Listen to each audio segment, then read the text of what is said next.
നമസ്കാരം. മലയാളി വാർത്തയിലേക്ക് സ്വാഗതം. 9 പേരുടെ ജീവൻ കൊണ്ടുപോയ ഒരു ദുരന്തം, അതാണ് വാൽപ്പാറയിലുണ്ടായിട്ടുള്ള ആ ഒരു വാഹനാപകടം. ആ അപകടത്തിൻ്റെ വാർത്തകൾ ഓരോന്നും പുറത്തു വരുമ്പോൾ ഇപ്പോൾ വാർത്തകളിൽ അതിനേക്കാൾ അപ്പുറത്ത് ശ്രദ്ധ പിടിച്ചു പറ്റുന്ന മറ്റൊരു കാര്യമുണ്ട്. അതായത് ഈ അപകടം ഉണ്ടാകുന്നതിൻ്റെ കൃത്യം 6 ദിവസം മുൻപേ ഇതേ രീതിയിലുള്ളൊരു അപകടം ഉണ്ടാകുമെന്നുള്ളൊരു പ്രവചനം. ഒരു യുവതിയാണ് ഇത്തരത്തിലൊരു പോസ്റ്റ് പങ്കുവയ്ക്കുന്നത്. അഡ്വാൻസ്ഡ് ത്രൂ ടെലിപ്പതി, ഒരു വലിയ വാഹനാപകടം വരാൻ പോകുന്നു. ബസ് കൊക്കയിലേക്ക് മറിഞ്ഞ് 3 കുട്ടികളടക്കം 16ഓളം പേര് അപകടത്തിൽ അവധിക്കാലത്ത് മരിക്കാൻ പോകുന്നതായി കാണുന്നു എന്നൊക്കെയാണ് ടെലിപ്പതിയിലൂടെ പറയുന്നത്. വാൽപ്പാറ അപകടത്തിന് 6 ദിവസങ്ങൾക്ക് മുമ്പ് ടെലിപ്പതി വഴി താൻ ദുരന്തം പ്രവചിച്ചു എന്നവകാശപ്പെട്ട യുവതി പിന്നീട് ഈ അപകടമുണ്ടായതിനു ശേഷം പോസ്റ്റ് പങ്കുവയ്ക്കുകയും ചെയ്തു. മരണസംഖ്യ കുറഞ്ഞത് ആത്മീയ ശക്തി ഉപയോഗിച്ചാണ് എന്നുള്ള അവകാശവാദവും യുവതി നടത്തുന്നുണ്ട്. ഇങ്ങനെയൊരു പോസ്റ്റ് പുറത്തു വരുമ്പോൾ സ്വാഭാവികമായിട്ട് ഈ ചക്ക വീണു മുയൽ ചത്തു എന്നുള്ള തരത്തിലേക്ക് ഈ കാര്യങ്ങളെ പലരും വ്യാഖ്യാനിക്കുന്നുണ്ട്. സ്വാഭാവികമായിട്ടും ഞാനും അത്തരത്തിൽ തന്നെയാണ് വിശ്വസിച്ചത്. പക്ഷേ ചില സാധ്യതകൾ എടുത്തു നോക്കുമ്പോഴാണ് ഈ ടെലിപ്പതി യഥാർത്ഥത്തിൽ അങ്ങനെ ഒരു സംഭവം ഉണ്ടാകാൻ പോകുന്നതിൻ്റെ ഒരു മുന്നറിയിപ്പ് തന്നെ ആയിരുന്നു എന്നുള്ള സംശയത്തിലേക്ക് എത്താനുള്ള കാരണം. നമുക്കറിയാം, ഏറ്റവും പ്രിയപ്പെട്ട 9ഓളം മനുഷ്യരുടെ ജീവനാണ് ആ ഒരു അപകടത്തിൽ നഷ്ടമായത് എന്നുള്ളത്. ആ അപകടം ഉണ്ടാകുന്നത് ഒരു ടെമ്പോ ട്രാവലറിലാണ്. ആ ട്രാവലറിൻ്റെ നമ്പർ നോക്കണം. അവസാന നമ്പർ എന്ന് പറയുന്നത് 7288 ആണ്. ഈ പറയുന്ന വാഹനത്തിൻ്റെ നമ്പറും ഈ പ്രവചനം നടത്തിയ യുവതിയുടെ പേഴ്സണൽ വാഹനത്തിൻ്റെ നമ്പറിൻ്റെ അവസാനത്തെ 2 അക്കവും തമ്മിൽ സമാനതകളുണ്ട്. 2 നമ്പറും എല്ലാം തുല്യമാണ് എന്ന് പറയുമ്പോൾ ടെലിപ്പതി ഉണ്ടായി എന്ന് പറയുന്ന അവകാശപ്പെടുന്ന യുവതിയുടെ വാഹന നമ്പറും അപകടമുണ്ടായ ഈ വാഹനത്തിൻ്റെ നമ്പറും തമ്മിൽ സമാനതകളുണ്ട് എന്ന് പറയുമ്പോൾ ഇത്തരത്തിലുള്ള മിഥ്യാധാരണകളല്ല അത് എന്നുള്ളൊരു സംശയം വർദ്ധിപ്പിക്കുകയാണ്. ഈ അപകടം ടെലിപ്പതിയായി കണ്ടതുപോലെ അപകടത്തിൽപ്പെട്ട വണ്ടിയുടെയും എൻ്റെ വണ്ടിയുടെയും നമ്പർ ഒരുപോലെ ആയത് ഞാൻ അതീവ തീവ്രത കുറയ്ക്കാൻ നടത്തിയ ശ്രമങ്ങൾ വിധിയെ വെല്ലുവിളിച്ചത് എനിക്കുള്ള വാർണിംഗ് സിഗ്നൽ കൂടിയാണ് എന്ന് അവകാശപ്പെടുന്നുണ്ട്. അവർ തന്നെയാണ് പിന്നീട് ഇതിൻ്റെ ഒരു പോസ്റ്റ് പങ്കുവയ്ക്കുന്നത്. ഞാനത് കാര്യമാക്കുന്നില്ല, കാരണം എൻ്റെ വരെ ഞാൻ ടെലിപ്പതി ആയിരുന്നു കാണുന്ന കാര്യത്തിന് ജനങ്ങളെ സപ്പോർട്ട് ചെയ്യാൻ അതിനുള്ള വഴികൾ ചെയ്തു കൊടുത്തുകൊണ്ടിരിക്കുകയാണ് എന്നൊക്കെ അവകാശപ്പെടുകയാണ് യുവതി. അതുമാത്രമല്ല, ഇങ്ങനെയൊരു ടെലിപ്പതി എന്ന് പറയുന്ന രീതിയിൽ യുവതി പോസ്റ്റ് പങ്കുവയ്ക്കുമ്പോൾ നിരവധി ആളുകൾ തമാശയ്ക്കാണെങ്കിലും ചോദിക്കുന്നുണ്ട്, ഏത് ഏരിയ ആണെന്ന് മനസ്സിലാകുന്നുണ്ടോ? അതായത് ഈ പറയുന്ന ടെലിപ്പതി അത്ര നിസാരമൊന്നുമല്ല, അല്ലെങ്കിൽ നിങ്ങളൊക്കെ ഓരോ തള്ളിമറിക്കുകയാണല്ലേ എന്ന തരത്തിലൊക്കെയുള്ള ഒരുപാട് കമൻറ്റുകൾ വന്നിരുന്നു. അങ്ങനെ വന്ന കമൻറ്റുകളിൽ ഒരാൾ ഈ 6 ദിവസം മുമ്പ് ചോദിക്കുകയാണ്, ഏത് ഏരിയയിലാണ് എന്ന് മനസ്സിലാകുന്നുണ്ടോ, ഇങ്ങനൊരു അപകടം ഉണ്ടാകാൻ പോകുന്നു എന്ന് മനസ്സിലാകുന്നുണ്ടോ എന്ന് ചോദിക്കുന്നു. സ്വാഭാവികമായിട്ടും RV Maya007 എന്ന് പറയുന്ന ഇൻസ്റ്റഗ്രാം അക്കൗണ്ടിൽ നിന്ന് ഒരു മറുപടിയും കൊടുക്കുന്നുണ്ട്. ആ മറുപടിയിൽ പറയുന്നത്, കേരളത്തിൽ നിന്ന് മറ്റു സംസ്ഥാനത്തോ അതല്ല എങ്കിൽ ആ സംസ്ഥാനത്ത് നിന്ന് ഇങ്ങോട്ട് വരുന്നതോ ആയി മനസ്സിലാകുന്നു എന്നുള്ളതാണ്. ഈ വാൽപ്പാറ അപകടമുണ്ടായത് എവിടെ വെച്ചാണ് എന്ന് നമുക്കറിയാം. കേരളത്തിൽ നിന്ന് വിനോദയാത്ര പോയ ഒരു സ്കൂളിലെ അധ്യാപകരാണ്. വാൽപ്പാറയിൽ നിന്ന് തിരികെ വരുന്ന സമയത്താണ് അപകടമുണ്ടായിട്ടുള്ളത്. അപ്പോൾ ഈ പറയുന്ന ആ പ്രവചനവും സംഭവവും ഏകദേശം തുല്യമെന്ന്. തമിഴ്നാട് അല്ലെങ്കിൽ കേരളം എന്നിങ്ങനെയാകാനുള്ള സാധ്യതകളുണ്ട് എന്ന് പറയുന്നു. മാക്സിമം നോക്കിയതിന് ശേഷമാണ് ഇത്തരത്തിലൊരു ഏരിയ മനസ്സിലായത്. കൃത്യമായിട്ടുള്ള സ്ഥലം മനസ്സിലാകുന്നില്ല. പക്ഷേ ഇത്തരമൊരു ടെലിപ്പതി അത് മാക്സിമം ഷെയർ ചെയ്യുക, അപകടങ്ങൾ മുൻകരുതലുകൾ എടുത്ത് ഒരുപക്ഷെ കുറയ്ക്കാൻ പറ്റുമെങ്കിൽ അങ്ങനെ ആവട്ടെ എന്ന തരത്തിലൊക്കെയാണ് ആ ഒരു ടെലിപ്പതി പുറത്തുവിട്ടത് എന്നുള്ളതാണ്. പക്ഷേ ഇവിടെയുള്ള അത്ഭുതം എന്ന് പറയുന്നത്, ഈ യുവതിയുടെയും ഈ അപകടം സംഭവിച്ച വാഹനത്തിൻ്റെയും അവസാനത്തെ 4 അക്ക നമ്പർ സമാനം എന്ന് പറയുമ്പോൾ അതെങ്ങനെ സംഭവിച്ചു എന്നുള്ളൊരു അത്ഭുതം തന്നെയാണ്. എന്തായാലും ഇത്തരത്തിൽ വാൽപ്പാറയിൽ ഉണ്ടായ ദുരന്തത്തിന് മുൻപ് തന്നെ 6 ദിവസം മുൻപ് തന്നെ ഒരു ദുരന്തം സമാന രീതിയിൽ ഉണ്ടാകാൻ പോകുന്നു എന്ന് പറയുന്ന യുവതിയുടെ പോസ്റ്റ് സോഷ്യൽ മീഡിയയിൽ വൈറലാകുന്നുണ്ട്. ഇനി വാഹനാപകടത്തിലേക്ക് അതിൻ്റെ കൂടുതൽ ഡീറ്റെയിൽസുകളിലേക്ക് കാര്യങ്ങൾ എത്തുമ്പോൾ നമുക്ക് വളരെ ആശങ്കയോടെയാണ് ആ കാര്യത്തിൽ റിപ്പോർട്ടുകൾ പുറത്തേക്ക് വരുന്നത്. അതായത് സംഭവത്തിൽ യഥാർത്ഥത്തിൽ എന്താണ് ഉണ്ടായത് എന്ന് വ്യക്തമാക്കാൻ ആകെയുള്ള ഒരു വഴി എന്ന് പറയുന്നത്, ദൃക്സാക്ഷികളൊന്നും ഇല്ലാത്തത് കൊണ്ട് ആകെയുള്ള ഒരു വഴി എന്ന് പറയുന്നത് ചികിത്സയിൽ കഴിയുന്ന സ്കൂൾ ഡ്രൈവറുടെ മൊഴിയെടുക്കലാണ്. പക്ഷേ ആരോഗ്യസ്ഥിതി മോശമായതുകൊണ്ട് തന്നെ നിലവിൽ അത്തരം ഒരു റിപ്പോർട്ട് അല്ലെങ്കിൽ മൊഴിയെടുക്കാൻ പോലീസിന് ഇതുവരെ സാധിച്ചിട്ടില്ല എന്നുള്ളതാണ് യാഥാർത്ഥ്യം.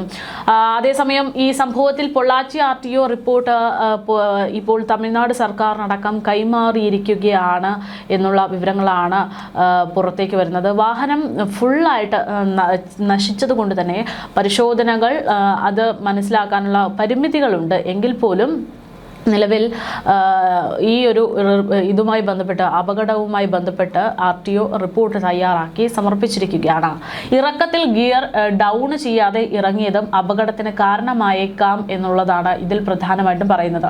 ഒന്ന്, ഇത്തരം മേഖലകളിലുള്ള വാഹനങ്ങൾ ഓടിച്ചുള്ള പരിചയമില്ലായ്മയാണ് പ്രധാനമായിട്ടും ഈ ഒരു വാഹന അപകടത്തിന് കാരണമായത് എന്നുള്ള വിലയിരുത്തലും വരുന്നുണ്ട്. അതിനിടയിലാണ് സാങ്കേതികപരമായിട്ട് നോക്കുകയാണെങ്കിൽ ഇത്തരം ഏരിയകളിലൂടെ ഇറക്കത്തിൽ ഗിയർ ഡൗൺ ചെയ്യാതെ ഇറങ്ങിയത് അപകടത്തിന് കാരണമായിട്ടുണ്ടാകും എന്നുള്ള വിലയിരുത്തലിലേക്ക് റിപ്പോർട്ട് തയ്യാറാക്കിയിരിക്കുന്നത്. വളവിൽ വേണ്ട ജാഗ്രത പുലർത്തിയിട്ടുണ്ടാകില്ല എന്നും റിപ്പോർട്ടിൽ പറയുന്നു. വാഹനത്തിന് സാങ്കേതിക പ്രശ്നങ്ങൾ കണ്ടെത്താൻ കഴിഞ്ഞിട്ടില്ല. ചുരം റോഡിന്റെ വശങ്ങളിൽ എല്ലായിടത്തും സുരക്ഷാ ബാരിക്കേഡ് സ്ഥാപിക്കണം എന്നുള്ളൊരു നിർദ്ദേശവും റിപ്പോർട്ടിലൂടെ നൽകിയിരിക്കുകയാണ്.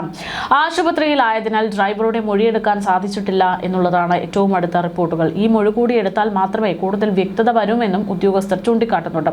അപകടം സംബന്ധിച്ച റിപ്പോർട്ട് പൊള്ളാച്ചി RTO തമിഴ്നാട് സർക്കാരിനാണ് കൈമാറിയിരിക്കുന്നത്. വാൽപ്പാറ അപകടത്തിൽ പരിക്കേറ്റ 4 പേരും ചികിത്സയിൽ തുടരുകയാണ്. കോയമ്പത്തൂർ മെഡിക്കൽ കോളേജിൽ ചികിത്സയിലുള്ള നൌഷാദ് അലി, മുഹമ്മദ് ഫായിസ് എന്നിവരുടെ ആരോഗ്യനില അതീവ ഗുരുതരമായി തുടരുന്നു എന്നുള്ളതാണ്. ഇവരുടെ നിരീക്ഷണത്തിലാണെന്നും തീവ്രപരിചരണ വിഭാഗത്തിൽ ചികിത്സയിൽ തുടരുകയാണ് എന്നും ഉദ്യോഗസ്ഥർ അറിയിക്കുന്നു.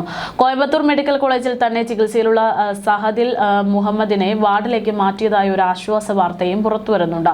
വാഹനമോടിച്ചത് ടെമ്പോ ഡ്രൈവർ അല്ല, മറിച്ച് സ്കൂൾ ഡ്രൈവർ ആണ് എന്നായിരുന്നു കഴിഞ്ഞ ദിവസം പുറത്തു വന്ന റിപ്പോർട്ട്.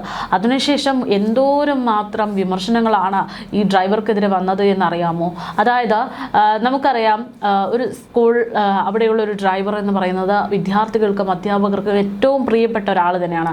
പ്രത്യേകിച്ച് ഏറ്റവും ചെറിയ കുട്ടികളടക്കം പഠിക്കുന്ന വിദ്യാലയങ്ങളാകുമ്പോൾ സ്വാഭാവികമായിട്ട് ഡ്രൈവർമാർ എന്ന് പറയുന്നത് അവരുടെ ഒരു അങ്കിളിനെ പോലെയാണ്.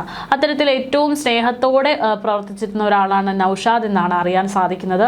ഈ പറയുന്നത് പോലെ ടെമ്പോ ഡ്രൈവറോട് താൻ വാഹനം ഓടിച്ചോളാം എന്ന് പറഞ്ഞതും അത്തരത്തിൽ സ്നേഹത്തിൻ്റെ ഒരു ഭാഷയിൽ തന്നെയായിരിക്കാം. കാരണം ഒരുപാട് നേരം ഒരുപാട് ദൂരം യാത്ര ചെയ്യുമ്പോൾ സ്വാഭാവികമായിട്ടും ആ ഡ്രൈവർക്ക് ക്ഷീണമുണ്ടായേക്കാം എന്നുള്ളത് മനസ്സിലാക്കിക്കൊണ്ട് തന്നെയായിരിക്കണം കുറച്ച് റെസ്റ്റ് എടുത്തോളൂ, താൻ ഓടിച്ചോളാം എന്ന് പറഞ്ഞുകൊണ്ട് നൌഷാദ് വാഹനം ഓടിച്ചത്. പക്ഷേ അയാൾ അറിഞ്ഞിട്ടില്ല ഈ പറയുന്നത് പോലെ ഒരു ദുരന്തത്തിലേക്കാണ് താൻ ഈ പോകുന്നതെന്ന്. അങ്ങനെ തൻ്റെ കാരണമല്ലാതെ തൻ്റെ കൈപ്പിഴവ് കൊണ്ട് 9 ജീവനുകൾ നഷ്ടപ്പെട്ട വേദനയിൽ ആശുപത്രിയിൽ കിടക്കയിൽ ഇപ്പോഴും എന്ത് സംഭവിച്ചു എന്ന് പോലും അറിയാതെ വേദന കൊണ്ട് പുളയുകയാണ് ആ മനുഷ്യൻ. ആ മനുഷ്യനെ എന്തുമാത്രം മോശമായിട്ടുള്ള രീതിയിലാണ് സോഷ്യൽ മീഡിയ കൈകാര്യം ചെയ്യുന്നത് എന്ന് നോക്കണം. 9 പേരെ കൊണ്ട് കൊന്നവനല്ലേ അവൻ എന്ന തരത്തിലൊക്കെ വലിയ രീതിയിലുള്ള പരാമർശങ്ങളും ആക്ഷേപങ്ങളും നൌഷാദിന് എതിരെ ഇപ്പോൾ കടക്കുന്നുണ്ട്. നമുക്കറിയാം, ഒരു വാഹനം അപകടത്തിൽ പെട്ടുകഴിഞ്ഞാൽ ഉണ്ടാകുന്ന ഒരു മെൻ്റൽ സ്ട്രെസ്സ് എത്രത്തോളം ഉണ്ട് എന്ന്. നമ്മളൊരു വാഹനം ഇടിക്കാൻ പോയി തലനാരിഴയ്ക്ക് രക്ഷപ്പെട്ടാൽ പോലും ആ ഒരു ഞെട്ടൽ മാറാൻ മണിക്കൂറുകൾ, ചിലപ്പോൾ ദിവസങ്ങൾ വരെ എടുത്തേക്കാം. അങ്ങനെയുള്ള സാഹചര്യത്തിലാണ് തൻ്റേതല്ലാത്ത കാരണത്തിൽ 8-9ഓളം മരണങ്ങൾ സംഭവിച്ചിരിക്കുന്നു എന്നുള്ള വേദനയിൽ നിൽക്കുന്ന ഒരു മനുഷ്യനോട് ഒരു ദയാദാക്ഷിണ്യവുമില്ലാതെ സോഷ്യൽ മീഡിയ ഇത്തരത്തിൽ പെരുമാറുന്നത് എന്നുള്ളതാണ്.